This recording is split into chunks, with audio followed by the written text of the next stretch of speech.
this is the first time that we've verified Colonel Bearden's patented free energy machine that uses its motionless energy generator. It's a MEG, which means stasis stands for MEG, motionless energy generator. This explains the power in UFOs. There's no way a UFO could travel a long distance in space if it had to carry a gas tank. So what this does is this is an open system. That means that it's not inside of a vacuum with no other external forces.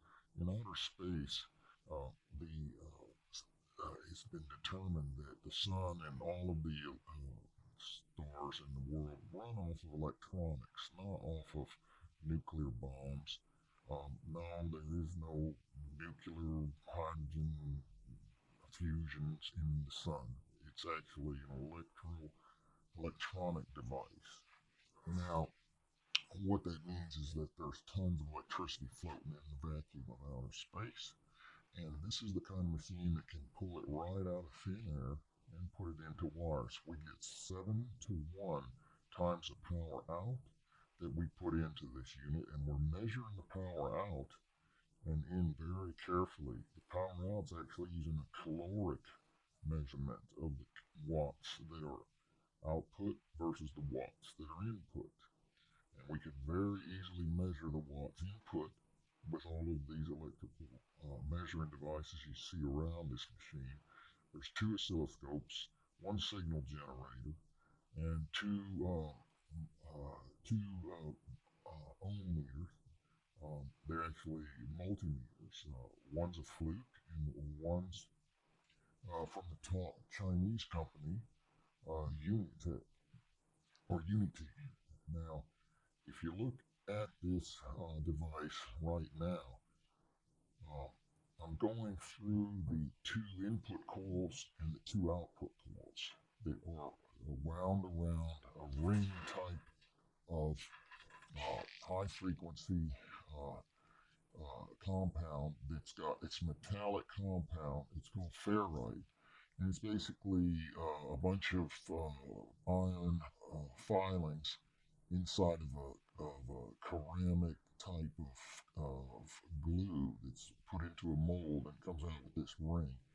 And it's cut in half so that I can slip the coils on it. I wound the coils without before I put them on the ring. And you can see right now, I'm looking at the top of the ring, the split right there. You can see it's cracked a little bit from trying to fit the neodymium magnets in it, because it actually has 2 giant 60-kilogram neodymium magnets, those square rectangular blocks you see in the center. And what that does is that creates a magnetic field inside of this ring. And the 2 top coils are the excited coils, and they're small. There's only, I don't know, 50 windings, something like that.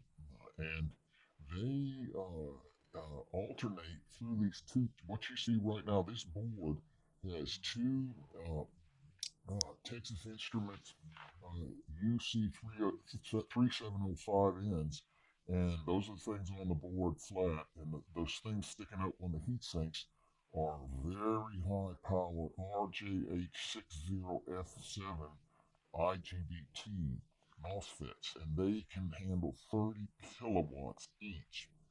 But right now we're running on low power just to prove everything. There's the signal generator that generates a signal into the Texas Instrument UC3705s, and they trigger the gate on the RGH60F7 IGBT. That is an SDG1032X from Siglins. It's Chinese. It's the best Chinese scope made, company made. That's their signal generator. And then we have the scope, the Siglins scope next to it, which is the good 1400 megahertz, and can be tweaked to 200 megahertz. But basically, what this means is we have the state of, this is the best scope you can buy from China. And so basically, this is making all the jets that are made in China, they use this kind of equipment right here. This is top of the line. You can see the four leads. This is a four-channel scope, so we can monitor everything at once. This is we just dropped this brand new $150 UT-71C in the bathtub, so it's under repairs right now. But you get the idea. This is a very accurate 6.5 digit meter, and it's just all it had to do was read the temperature that we were getting. Because you can calculate watts by 1 calorie at so many degrees per temperature raises, you can calculate the calories very accurately. There's the other scope and the other meter. This is a 10,000 volt or 20,000 volt probe, so we have all the equipment. We can measure anything in this laboratory. There's a two-channel scope from Handtech. It's another Chinese, very good rugged scope. We use that with high voltage. It can take a real licking and still work fine and recalibrate fine. This is a probe for 4 kilovolts probe for our scopes that lets us work with very high voltage. On this, you can see 4K VDC and AC peak to peak. It looks like 4 kilovolts AC peak to peak. Input voltage, and it's 100-to-1 ratio. This is a very high power application probe from China. And what this means is that all the things that you see here are and I have a license from the government to work with high frequency. I have a high frequency license.